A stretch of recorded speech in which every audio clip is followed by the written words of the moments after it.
Hello అండి, నేను మీ సునీత. కార్తీక మాసంలో ఆఖరి సోమవారం మిస్ అవ్వద్దండి. ఎందుకంటే నవంబర్ 20వ తేదీ ఈ కార్తీక మాసం పూర్తవుతుంది.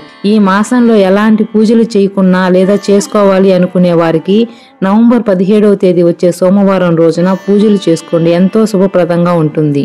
మీకు ఈ వీడియోలో ఆ రోజు ఏమి తిథి ఉంది, ఎలా పూజ చేసుకోవాలి, ఏ ద్రవ్యాలతో అభిషేకం చేసుకోవాలి, పూజ మాత్రమే చేయాలా, అభిషేకం కూడా చేసుకోవాలా, ఎలా చేసుకుంటే మంచిది, ఇప్పుడు ఈ పూజ చేసుకోకపోతే మళ్ళీ ఎప్పుడు చేసుకోవచ్చు, అలా అన్ని విషయాలు మీకు చెప్తాను. ఈ వీడియోని ఎక్కడా స్కిప్ చేయకుండా చూడండి. ఎందుకంటే మీకు పూర్తిగా చూడడం వల్ల నేను ఎలా చేశాను, ఏం చెప్పాను అనేది మీకు పూర్తిగా అర్థమవుతుంది. కార్తీక పురాణం, మాఘ పురాణం ప్రకారం మనం పెట్టే పిండి దీపాలు ఏ జీవులు తినడం వల్ల ఎలాంటి ఫలితాలు వస్తాయి, మనకు తెలియకుండా చేసే ఈ పని వల్ల ఎంత దాన ఫలితం వస్తుందో ఈ వీడియోలో వివరిస్తాను. కార్తీక మాసంలో వచ్చే ప్రతి సోమవారం మరియు శనివారంకి ఉండే విశిష్టత అందరికీ తెలుసు. ఈ మాసంలో వచ్చే చిలుక ఏకాదశి, ద్వాదశి, పౌర్ణమికి ఎంతో విశిష్టంగా పూజలు చేసుకుంటాము. అలానే ఈ సంవత్సరంలో వచ్చే ఆఖరి సోమవారం రోజున త్రయోదశి తిథి వచ్చింది. ఈ రోజు ఉదయాన్నే ఆచరించే కార్తీక స్నానం, ఇంట్లో కానీ లేదంటే గుడిలో పెట్టే కార్తీక దీపం, 365 దీపం, నదిలో దీపాలు వదలడం, ఇలా ఎన్నో విశిష్టమైన పూజా విధానాల్ని పాటించే అవకాశం కార్తీక మాసంలో మనందరికీ కలుగుతుంది. ఇలాంటి పూజా విధానం పాటించలేము, నదీ దీపాలు వదలలేము, ఒక పూజని మాత్రమే చేశాము, లేదంటే కార్తీక మాసంలో విశేషమైన పూజలు ఏమీ చేయలేదు, బిజీగా ఉండడం వల్ల అని అనుకునే వారికి అందరికీ ఈ నెల 17వ తేదీన వచ్చే సోమవారం మనం కార్తీక మాసంలో ఆఖరి సోమవారంగా, అదే రోజున త్రయోదశి కూడా ఉండడం వల్ల ఆ రోజు ప్రదోష కాలంలో ఈ పూజను ఆచరించడం వల్ల మనకి ఎంతో శుభప్రదంగాను కార్తీక మాసం అంతా కూడా పూజలు చేసిన ఫలితం దక్కుతుంది. ఈ సోమవారం ప్రదోషం వచ్చింది కనుక ఈ రోజు ఎలా పూజ చేసుకోవాలి, ఏ టైంలో చేసుకోవచ్చు ఈ వీడియోలో చెప్తాను. ముందుగా ఈ పూజకి కావాల్సిన స్వామివారి ఫోటో లేదా శివలింగం, అలా ఎవరి వీలును బట్టి వాళ్ళు స్వామివారిగా భావించి పూజా రూమ్ లో ఏర్పాటు చేసుకోవాలి. మీ దగ్గర ఉన్న ప్రమిదలకి పసుపు, కుంకుమ, బొట్లు పెట్టుకుని పూజకి మీ దగ్గర ఉన్న వాటిని ముందుగానే ఏర్పాటు చేసుకోవాలి. ఈ రోజు కుదిరితే రుద్రాక్ష దీపం లేదా పిండి దీపాలు, నారికేల దీపం, ఉసిరి దీపం పెట్టుకోవచ్చు. వాళ్ళ వీలును బట్టి మంచి సంకల్పంతో పూజని ఆచరించవచ్చు. మేము ఎప్పుడూ ఈ దీపాలు పెట్టలేదు, ఇప్పుడు పెట్టుకోవచ్చు అనుకునేవారు అది మీ ఇష్టం. పెట్టుకోవడం వల్ల ఎటువంటి ఇబ్బంది ఉండదు. మీరు ఏమైనా కోరికలు ఉండి అవి త్వరగా తీరాలి అంటే ఈ దీపాలను పెట్టుకోవచ్చు, తప్పు ఏమీ లేదు. ఇక్కడ నేను చెప్పేది ఏమిటంటే మీకు ఇష్టమైతేనే ఈ దీపాలను పెట్టుకోవచ్చు. నారికేల దీపం, రుద్రాక్ష దీపం పెట్టాలి అనుకునేవారు చిన్నపాటి నియమాలని తప్పకుండా పాటించాలి. మనం రోజు పెట్టుకునే దీపాలు మరియు పిండి దీపాలు లేదా ఉసిరి దీపాలకి ఎటువంటి నియమాలు అవసరం లేదు, వారి వీలుని బట్టి పెట్టుకోవచ్చు. ఈ రోజు సాయంత్రం 5:30 నుంచి 7:30 వరకు శివయ్యకి ప్రదోష కాల పూజని చేసుకోవచ్చు. ఈ రోజు ఉపవాసం ఉండి ఈ పూజని చేసుకుని శివాలయంలో మీకు కుదిరినన్ని దీపాలు వెలిగించడం వల్ల కార్తీక మాసం అంతా పూజ చేసుకున్నంత విశేషమైన ఫలితం ఉంటుంది. ఇప్పుడు నేను స్వామివారి ఫోటోకి, దీపాలకి, బియ్యం పిండితో చేసుకున్న దీపంకి పసుపు, కుంకుమ, గంధం, విభూది పెట్టి గోమాతని కూడా స్వామివారి ఫోటో దగ్గర పెట్టుకున్నాను. నా దగ్గర ఒక రుద్రాక్ష ఉండడం వల్ల నేను ఈ దీపం కోసం ఈ ఒక్క రుద్రాక్షని పెట్టుకున్నాను. మీ దగ్గర ఎక్కువ రుద్రాక్షలు ఉంటే ఒక ప్లేట్లో బియ్యం వేసి దానిపైన రుద్రాక్షలు పెట్టి మీరు చేసుకున్న పిండి దీపాన్ని వెలిగించుకోవచ్చు. ఈ ప్రదోష కాలంలో అభిషేకం కోసం నా దగ్గర ఉన్న శివలింగం, నందీశ్వరుని ఇక్కడ ఏర్పాటు చేసుకున్నాను. మీరు కూడా మీ దగ్గర ఉన్న శివలింగం, నందీశ్వరులకి ఈ విధంగా ప్రదోష కాలంలో అభిషేకం చేసుకోవచ్చు. ప్రదోష కాలంలో అభిషేకం కోసం పాలు, పెరుగు, నెయ్యి, చక్కెర, తేనెని చూపిస్తున్నాను. మీకు కుదిరితే వీటితో పాటు పండ్ల రసాలను కూడా అభిషేకంకి ఉపయోగించవచ్చు. ఇలా స్వామివారికి అభిషేకం అయిన తరువాత పసుపు, కుంకుమ, గంధం, విభూతితో అలంకరించి బిల్వపత్రాలు, పుష్పాలతో అర్చన చేసుకోవాలి. మీకు కుదిరితే స్వామివారి పంచాక్షరి మంత్రము, స్తోత్రాలను పఠించవచ్చు. ఆ శివయ్యకి రుద్రాక్ష అన్న, విభూతి అన్న ఎంతో ప్రీతికరం కనుక ఈ కార్తీక మాసంలో తప్పకుండా ఈ దీపంను వెలిగించడం వల్ల ఆ శివయ్య యొక్క అనుగ్రహం తప్పక కలుగుతుంది.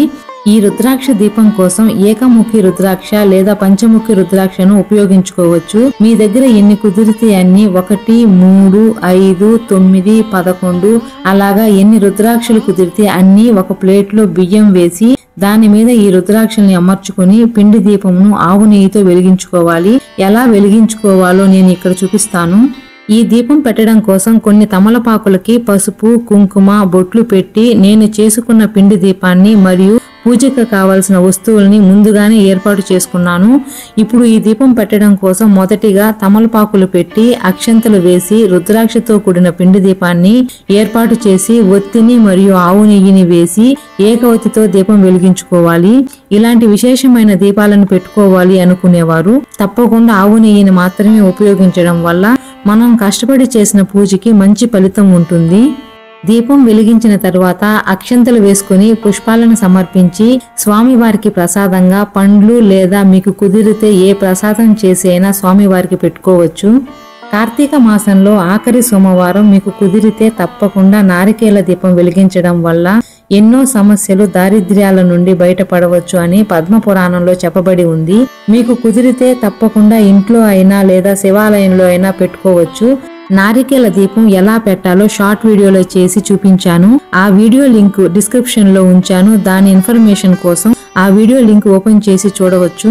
కొంతమంది ఇలాంటి పూజలు చేయడానికో లేదా ఇలాంటి దీపాలు వెలిగించడానికి భయపడుతూ ఉంటారు. మా పెద్దవాళ్ళో లేదా మా పూర్వీకులు ఇలా చెయ్యలేదు, మేము చెయ్యవచ్చా అని అనుకుంటూ ఉంటారు. ఇప్పుడు ఉండే రోజులలో మన పూర్వీకులు ఉపయోగించినవి మనం ఆచారంలో లేని పనులు ఎన్నో చేస్తూ ఉన్నాము. వాటికి లేని విధి విధానాలు మంచి సంకల్పంతోనూ మన జీవితం బాగుండాలి అని మనం చేసే పూజలకి ఎందుకు భయపడాలి? ప్రతి ఒక్కరూ భయపడకుండా మీకు కుదిరిన టైంలో దీపాలు పెట్టి పూజ చేసుకోవచ్చు. మంచి మనసుతో ఒక చిన్న దీపం పెట్టి మనకి వచ్చిన స్తోత్రాలు మంత్రాలను చెప్పుకొని పూజను ముగించుకోవచ్చు. కార్తీక పౌర్ణమి రోజున దీపదానం చేయలేని వారు ఈ రోజు తప్పకుండా చేసుకోవచ్చు. మీరు గమనించినట్లయితే ఈ కార్తీక మాసంలో వెలిగించే ప్రతి దీపం వల్ల కొన్ని సూక్ష్మజీవులు మరియు జంతువులకి ఆహారంగా ఉపయోగపడతాయి. ఎలా అంటారా? మనం పెట్టే పిండి దీపాలలో ఆవు పాలు, ఆవు నెయ్యి, చక్కెర, బియ్యం పిండి ఇలా అన్నింటినీ కలిపి ముద్దగా చేసి ఒత్తులు వేసి దీపాలను పెట్టి కొండెక్కిన తరువాత వాటిని చాలా మంది నదులు లేదా కాలువలు అలా వారికి కుదిరిన ప్లేసెస్ లో వేస్తూ ఉంటారు. అలా తెలిసి చేసినా తెలియక చేసిన ఆ పిండి దీపాలని చీమలు, చేపలు, కుక్కలు, ఆవులు అలా ఏ జంతువులకు దొరికితే అవి తిని వాటి కడుపు నింపుకుంటాయి.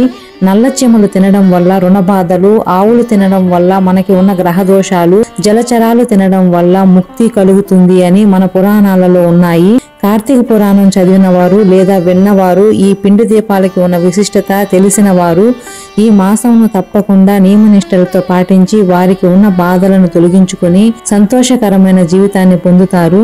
నదులు, చెరువులలో ఈ పిండి దీపాలను వదిలేవారు రంగులు, ప్లాస్టిక్ కవర్లు లేదా ప్రకృతికి హాని చేసే ఏవైనా లేకుండా చూసుకోండి. మంచి మనసుతో ఎంతో కష్టపడి పూజలు చేసుకొని అలాంటి మిస్టేక్స్ చేయడం వల్ల అక్కడ ఉన్న జలచరాలు హానికి కలిగించవద్దు. ఈ నియమం ప్రతి ఒక్కరూ గుర్తుంచుకోవాలి. ఈ వర్షాకాలం, చలికాలం ఈ చిన్న చిన్న జీవులకి మనకు తెలియకుండానే ఆహారం ఇస్తున్నాము. కార్తీక పురాణంలో చెప్పింది కూడా ఇదే. తెలిసి చేసినా తెలియక చేసినా ఏ పూజకైనా ఫలితం ఒక్కటే అంటారు కదా.